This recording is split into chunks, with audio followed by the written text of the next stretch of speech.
Greetings from South Korea. I am Arirang News AI anchor. Here is the news making headlines today.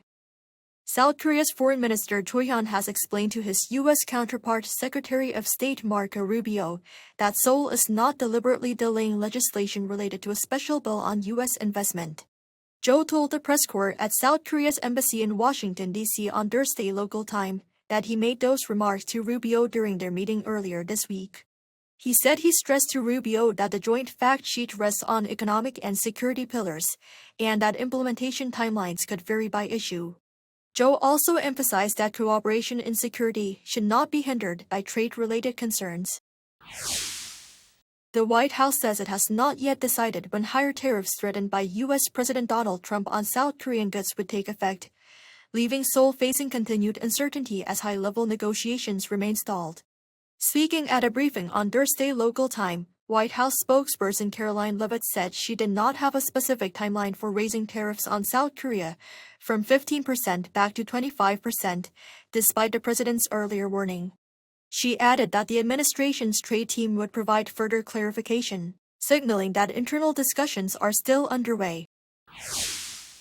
South Korea has reported its largest annual current account surplus on record for 2025.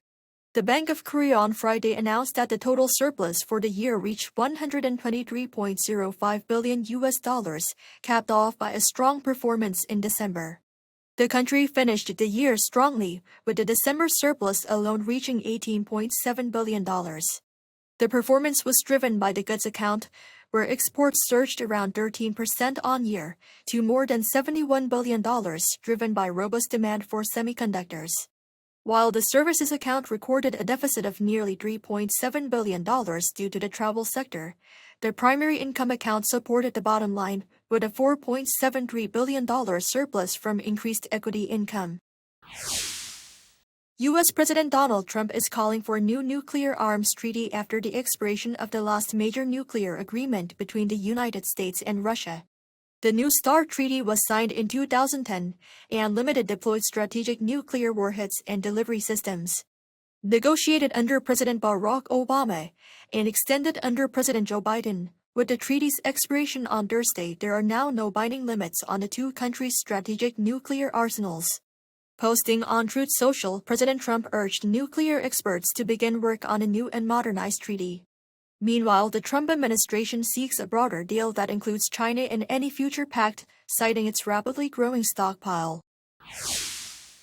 Ukraine and Russia on Thursday concluded a second round of peace talks in Abu Dhabi and carried out a prisoner exchange. The U.S.-brokered agreement led to the release of 314 prisoners of war, marking the first such swap between the two sides in 5 months. President Volodymyr Zelensky said some of those released had been held for nearly 4 years. He confirmed that both sides will likely move to the next phase of negotiations, possibly in the United States. But sharp divisions still remain as Ukraine continues to reject Russian demands for territorial concessions. That is all from me today. Thank you for watching.